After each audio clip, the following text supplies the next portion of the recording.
Models are shy. It's really easy to just offend them, saying something which is just taken the wrong way. Taking an image and then moving all the bits around and putting, different images together. I mean, that's sort of one amazing aspect of digital.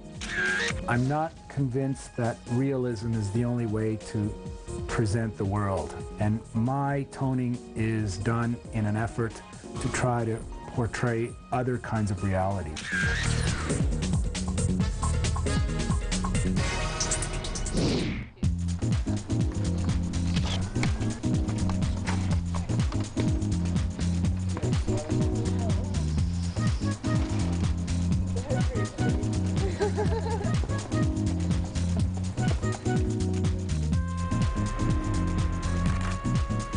Okay, thank you.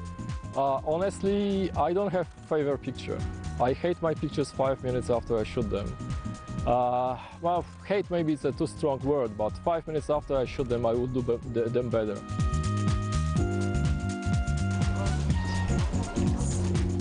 It gives a little shine outside. We have a live assignment today. We'll be shooting beautiful clothes on the beautiful girls, and what we want to achieve, just showing both them working together. A little bit more? Okay, perfect. Thank you. Mark is my second photographer. Usually he is my partner. Today it's my backup photographer, just in case I will be doing some problems. My equipment can fail. Second body. As you can see, we're working on the Canon and Nikon hand in hand without any problems. Then it's no fights. There's no problems, Canon against Nikon or Nikon against Canon. We're working together. Okay, try to be a little bit more natural. Perfect. It's really hard to describe my style at this moment, because I'm just trying to shoot many different ideas. It's not my style yet. I didn't follow any paths. I'm just trying to be natural, as I am expecting from the models to be as natural as possible. Most of the models know what to do. Some of them are naturally models. I just don't try to force them to do something which they are not comfy with. I have to just be more flexible at this point, approach them, and just try to work with whatever is given to me. Okay, perfect. Thank you.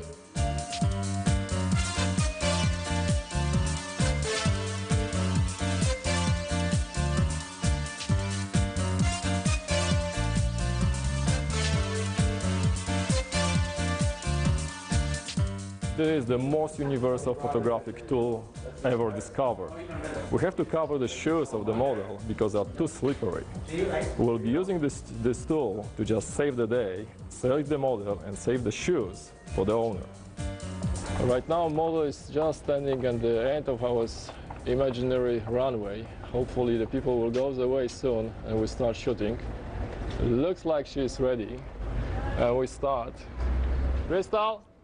Go! Well, let's imagine this girl starts walking 2 weeks ago. She never walks, never posed before.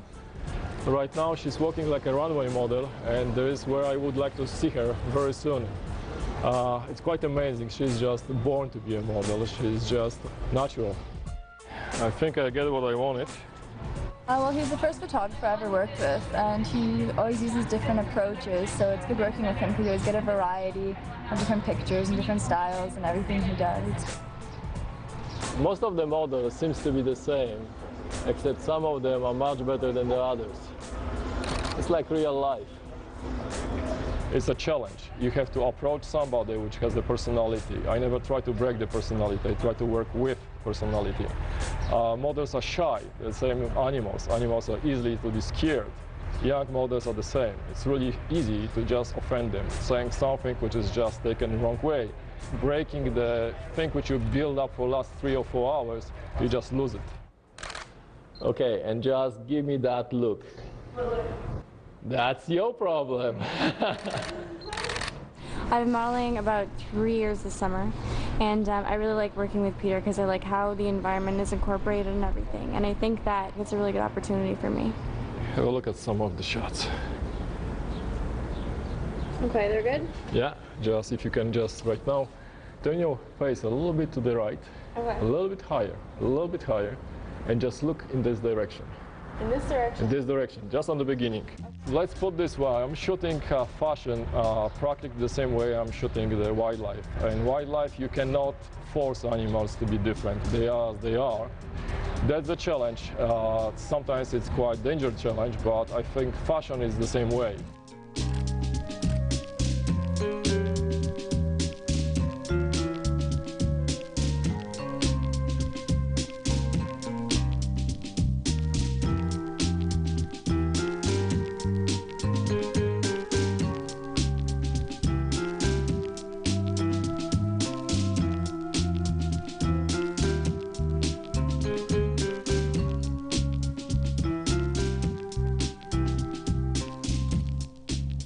Low angle gives me a different perspective. I see things from the frog perspective, as it's called. In this situation, the things looks different. Many times people don't see that because human beings are looking from usually a distance of 160, 180 centimeters from the ground. Giving low angle is just different approach. It's just you're looking on the things from the different, as I said, perspective, but you know, it's just giving you different feelings. Not mention models have a much longer length.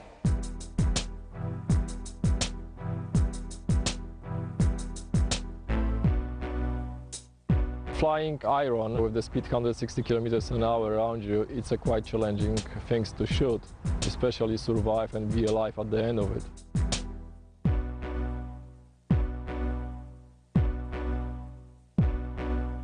Very often, the photograph which I try to produce, it's exact the same idea what I see. Camera sees differently than my eyes, and it's not exactly what I wanted. It's still a good picture, but not what I wanted. Models are quite hard to shoot this way, especially on the runway, because you cannot control the environment. Personally, I like shooting with existing light. It's making maybe harder, but it's more natural.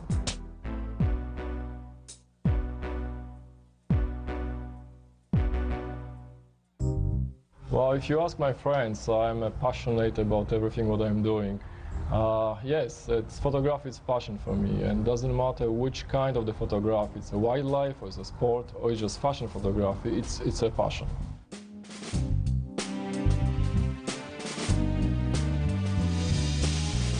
What next? Honestly, I don't know. It's like things are building up front of me. I don't expect. I just, you know, this challenge for me to what next day will bring. If somebody will propose me to shoot something which I didn't shoot, hey, I'm ready. That's a challenge.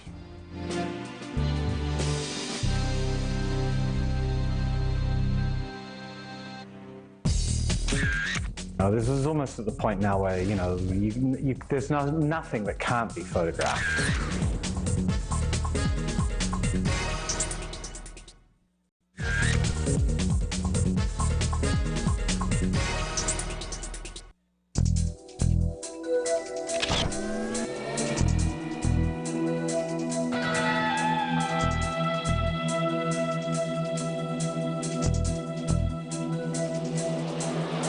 I love doing anything which is challenging, anything which is new, and certainly anything which requires, you know, getting an expression, a character out of a person. And a lot of it is, does that expression come through? Does the message come across that I was trying to communicate? Okay, that's good. Paul, if you can sort of hang in here, because we're going to be underway any second now, which means everything will get changed at the last minute.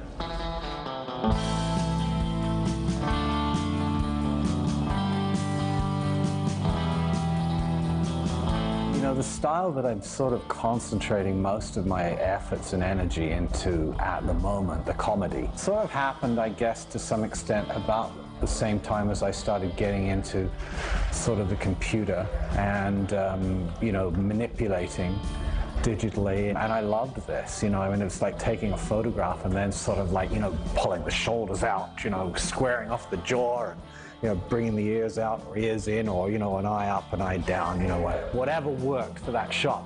one particular assignment that I got at the beginning for Pringles potato chips. That was probably a key entree for me into the humor thing as well, because it came in, it just segued perfectly into working also with this software. And I think out of the two, you know, all these elements coming together at the same time, I thought, hey, this is neat. I like this, and I guess went out there and started putting more and more of that kind of stuff into my portfolio. Generally, I think we're pretty good. The leg positions are, you know, obviously something we can work on. But let's just get the upper body to me first, okay? The kid with the bug on his tongue is a classic, you know. I mean, we did actually shoot the bug separately, just so you guys know, you know, there's no child abuse here. We just had basically him, his tongue out. We just had a swirl of green toothpaste.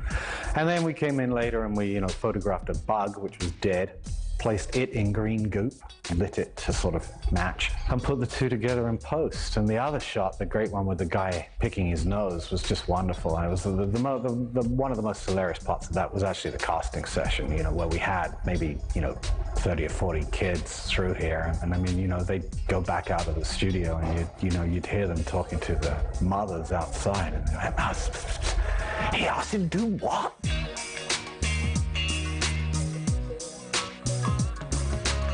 Styles are always evolving. I mean, I've never been one of those guys that sort of wanted to do the same thing for my whole life. I mean, I get bored really fast. Pretty much whatever it is, however exciting it is, and, you know, within a few years, I want to do something totally different. You know, life's too short for, you know, just to do sort of one thing and dead ahead, so. Another bunch of images that's sort of interesting. I call them the Perfect Couple series, and it is basically just about people that, you know, don't really go together in this sort of wonderfully perfect dance environment. And one of the classics was the KKK guy dancing with the Black Panther chick. And they're in this perfect dance pose. We had a choreographer come in and pose them, so it looked perfect. And the other classic one's the nun dancing with the rabbi. And that was a great series to do, and that was something that I did very much for me, you know, and people have loved it, you know, and I think they think it's out there a bit, but hell, you know, I mean, that's what you want, you know. I don't want to stay level, always going uphill, you know. That's lovely. Okay, just turn to me a little more. I'm making them come alive, you know, the concept come alive with wardrobe, with makeup, with environment, and with attitude. I've shot a lot of different stuff over the years. I started off pretty much back in London, shooting mainly food, believe it or not. And I got totally fed up with that over the years because, quite honestly, I think food photography is really an awful lot about the stylist, the food stylist, and it's an awful lot of waiting. But I don't know, wandering in and checking out a beautiful model that's being made up every 20 minutes is way better than looking at a sausage on a plate and saying, is the sausage ready? Jody, thank you, sweetie. Thank you. I mean, the great thing of digital, I mean, if you can tell that it was done digitally, it's not been done very well. And I often find that an awful lot, you know, with people looking at the work. It's, oh, great, you know, that's neat, you know. No concept of what went into it. And then in a way they shouldn't have, you know, it should be, it's about an image. Yeah, do you like it? Don't you like it? You know, that's the key. Not how it was done, really. Although that's kind of neat. That's good when the head, yeah, that's lovely, actually. Yep, that's nice, like that. I just sort of do love it and can't really think of anything else that would be this much fun. Great way to spend your life, you know, I think. A little self-indulgent maybe, but hey, none of us are perfect. Make it up in other ways, you know. So the kind of things we saw in music videos in the 80s with the jump cuts and the flash frames and the soft focus, those kinds of things were all precipitated by artists in the 50s and 60s working in the avant-garde tradition.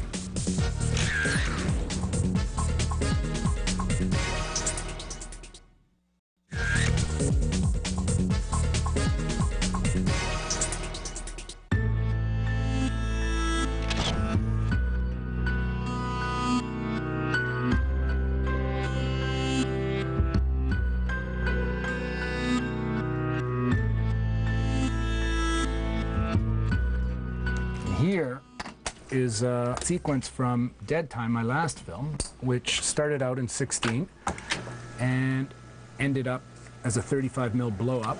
And it's a kind of hybrid documentary drama. People tell their stories, and then I get actors to interpret those stories. So the voices on this film are actually people talking about their real-life experience with heroin addiction and crime and sex abuse. The rest of the film is then played out by actors. So certain festivals place it in the documentary category, others place it in dramatic category. Some festivals place it in the radical or experimental or fringe category. I just wanted to lace this up to show you some of the coloring, what it looks like on the screen here. I got married when I was 16 to get out of the house. I didn't love my husband. My husband told me at the time, "Don't worry, you'll learn to love me," and so I believed him. At that point in my life, I was coming out of a very, very happy childhood into a very unhappy, depressed, somewhat awkward, and very bleak adolescence. I really felt out of place. It was like I had discovered something totally out of this world, and alcohol was a bomb waiting to go off. Primarily what I do is I shoot motion picture film, but instead of the traditional method of bringing it to a laboratory to have it processed in a kind of universal, clean manner, I throw it into buckets and process it by hand, where I use traditional chemistries, developer, stop baths, fixers, to actually get an image from the film. The things that I do that the labs will never do is I handle the film. So handling any piece of emulsion means that inherently you're going to incur a lot more scratches, base and emulsion scratches, really strong kind of textural kind of canvas things. For some people that's the worst thing you can do to motion picture film. For me, I think it creates a more kind of expressionistic aesthetic.